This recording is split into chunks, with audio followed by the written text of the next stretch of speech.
Hello students, कैसे हैं आप लोग। आई होप कि आप बहुत ही अच्छे होंगे। तो आज इस वीडियो हम बात करने वाले हैं एम्स बीएससी नर्सिंग 2024 का एग्जाम जो आपका 8 जून और 9 जून को होने वाला है। उसके लिए कुछ एम्स के द्वारा रूल एंड रेगुलेशंस हैं वो जारी किए गए कि आपको किस तरह से एग्जाम हॉल में, उसके साथ ही साथ जब भी आप एग्जाम देने जाएं तो कौन रूल एंड रेगुलेशन आपको फॉलो करने होंगे। जैसे कि बात करें ड्रेस कोड्स की, ड्रेस कोड क्या होना चाहिए, उसके साथ ही साथ एडमिट कार्ड, उसके साथ ही साथ आपका वैलिड आईडी प्रूफ क्या होना चाहिए। तो बहुत सारे रूल एंड रेगुलेशन हैं। उसके बाद एग्जाम हॉल में आपको कितना टाइम दिया जाएगा, किस तरह से आपको रफ फेज है वो मिलेगा या नहीं मिलेगा, सारी चीज़ें हम यहाँ पे डिस्कस करने वाले हैं। जो भी आपके कॉमन डाउट्स हैं वो इस वीडियो हम डिस्कस करने वाले हैं, ठीक है। जैसे कि आपको एम्स है क्या क्या प्रोवाइड करवाएगा एग्जाम हॉल में, वो भी हम बात करेंगे। उसके साथ ही साथ आपको एडमिट कार्ड के साथ एग्जाम हॉल में कौन कौन सा आईडी प्रूफ लेके जाना है वो भी हम बात करेंगे। उसके साथ ही साथ जहाँ आप एग्जाम देने चाहेंगे वहाँ पे क्या आपका जो भी सामान है उसको रखने के लिए क्या आपको कोई पर्सनल जो है वहाँ पे स्पेस दिया जाएगा या नहीं दिया जाएगा, सारी चीज़ें हम यहाँ पे इस वीडियो में डिस्कस करने वाले हैं। जो भी आपका एम्स का ये पीडीएफ है जो आपकी ऑफिशियल वेबसाइट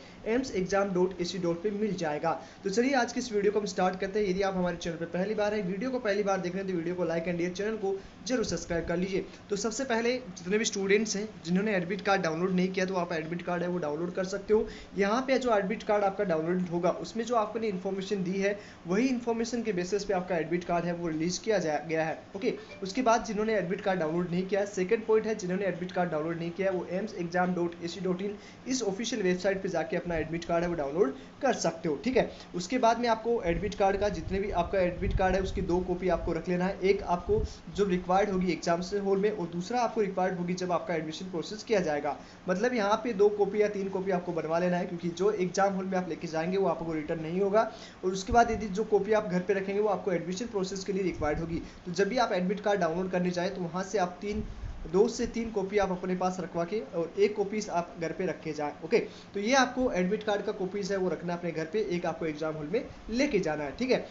उसके बाद हम बात करें यहाँ पे एडमिट कार्ड का प्रिंट आउट डोमेन उसमें होना चाहिए। जो भी आप प्रिंट आउट निकलवाते हो उसमें डोमेन आईपी एड्रेस आपका होना चाहिए, date of timing and printing आपका क्लियरली होना चाहिए। ये नहीं कि आपका क्लियरली उसमें मेंशन नहीं हो रहा है, दिख नहीं रहा है। यदि ऐसा होगा, यदि आपका क्लियरली नहीं शो होगा तो आपका इनवैलिड माना जाएगा और आपको एग्जाम देने के लिए नहीं बिठा दिया जाएगा। ओके, उसके बाद में हम यहाँ पे बात करें please note on only original admit card, ठीक है। कुछ स्टूडेंट क्या करते हैं उसकी कॉपीज ले जाते हैं, तो कॉपीज आपको नहीं ले जाएंगे, ओरिजिनल डॉक्यूमेंट्स ओरिजिनल आपको एडमिट कार्ड ही जिसमें आपका क्लियर प्रिंट होना चाहिए, क्लियर आपकी फोटो होनी चाहिए, क्लियर आपके सिग्नेचर वगैरह सारी चीज़ें आपका होना चाहिए, ठीक है। मतलब एक तो ज़्यादा डार्क नहीं होना चाहिए और ज़्यादा आपका कलरफुल भी नहीं होना चाहिए, ठीक है। उसके बाद आपकी जितने भी जैसे कि एडमिट कार्ड की बात करें तो एडमिट कार्ड में आपको सारी चीज़ें आपको चेकआउट करनी है। अपना नाम, candidate name, ID, address, details, photograph, सब चीज़ें आपकी सही होनी चाहिए। यदि आपको कोई करेक्शंस लगते हैं तो आप यहाँ पे ऑफिशियल वेबसाइट पे जाके अपना राय सेंड करके वहाँ से अपना करेक्शंस करवा सकते हो। ओके, तो ये चीज़ आपको समझ में आ गया। उसके बाद में यहाँ पे और रूल एंड रेगुलेशन दे रखे हैं। Print should be this such as the photograph.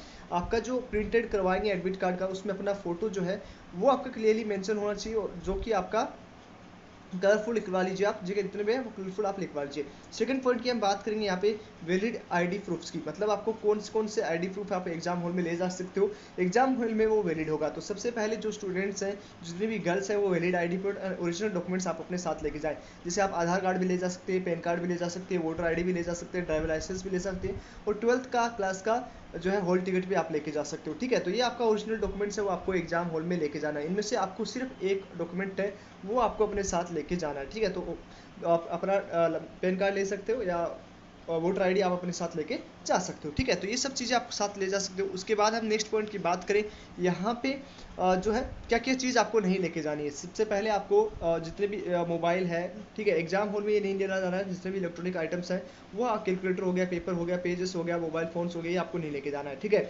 उसके बाद साथ और वॉच भी आपको नहीं लेके जानी है, ब्लूटूथ डिवाइस, पेन डिवाइस, ठीक है, ये कुछ भी आपको एग्जाम हॉल में लेके नहीं जाना है।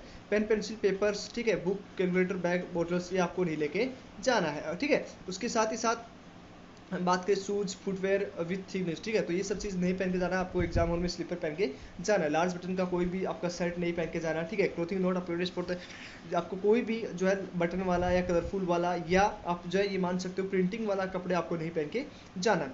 उसके बाद में हम यहाँ पे बात करेंगे, यदि आपका एनी अदर आइटम्स जैसे जो आपको यहाँ पे बताया गया है वो आपको फॉलो करने होंगे। ओके, नेक्स्ट हम बात करेंगे ड्रेसिंग फॉर द एग्जामिनेशंस।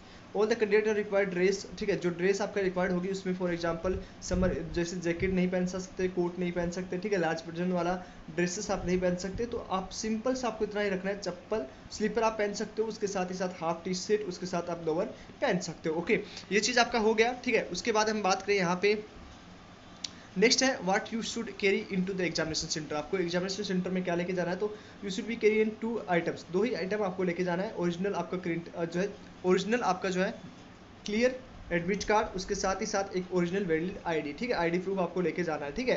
तो ये चीज़ आपको समझ में आ चुकी है, 2 ही चीज़ आपको एग्जाम हॉल में लेके जानी है। क्या क्या आपको, एक तो अपना एडमिट कार्ड, उसके साथ दूसरा जो आपको चीज़ है वो आपका वैलिड आईडी प्रूफ, एंड उसके साथ ही साथ आप 2 वैलिड आईडी प्रूफ ले सकते हो, आप आधार कार्ड ले सकते हो, पैन कार्ड ले सकते हो, ये दोनों आईडी प्रूफ आप अपने साथ लेके जाए। उसके साथ ही साथ आप फोटो भी अपने साथ ले जाए, क्योंकि कई बार आपका फोटो चेकआउट करने के लिए देख सकते हैं जो एडमिट कार्ड में आपका फोटो है और जो आपका ओरिजिनल फोटो है वो सेम है या नहीं, तो वो फोटो भी आप 1-2 फोटोज आप अपने साथ ले सकते हो, ठीक है। ये चीज़ आपको समझ में आ गई। नेक्स्ट हम बात करेंगे नेक्स्ट पॉइंट आउट की। तो नेक्स्ट है यहाँ पे उसके बाद IRS, आपको सबको पता होगा कि ये स्कैनिंग आपका जो है एडमिट कार्ड है स्कैन किया जाता है कि आप उस आपका एडमिट कार्ड है, आप खुद एग्जाम देने आए हो नहीं आए हो, ठीक है। तो ये सब चीज़ आपको ऑनलाइन वहाँ पे चेकिंग आउट होगा, जब भी आपका एंट्री होगा, एंट्री से पहले ये सब चीज़ चेकआउट की जाएगी। ओके, उसके बाद में यहाँ पे दी गया entry into the examination centre this subject, ठीक है। आपको रिच टाइम पे जितने भी मैंने उसके लिए पहले वीडियोस बना दी है कि आप कितने टाइम तक आप पहुंच सकते हो, ठीक है। 7:30 बजे से एंट्री स्टार्ट हो जाएगा, 8:30 तक आपका एंट्री क्लोजिंग, सब चीज़ आपको वहाँ पे बताया हुआ, लास्ट वीडियो में हमने बात की है। ओके, नेक्स्ट हम बात करेंगे रफ रख के, ठीक है। रफ काफ़ी स्टूडेंट कहते हैं रफ पेज मिलेगा नहीं मिलेगा। सबसे पहले आप अपना एडमिट कार्ड का रफ पेज यूज कर सकते हो, ठीक है। इफ रिक्वायर्ड रफ सीट तो वो आपको मिल जाएगी, ठीक है। ऐसे नहीं कि आपको 4-5 सीट दी जाएगी, जितना आप कोशिश कीजिएगा आप अपने एडमिट कार्ड के पीछे, और उसके साथ 1-2 एक्स्ट्रा सीट आपको एग्जाम हॉल में मिल सकता है। ओके, नेक्स्ट हम बात करेंगे एडमिट कार्ड में आप रफ सीट के लिए तरह काम कर सकते हो।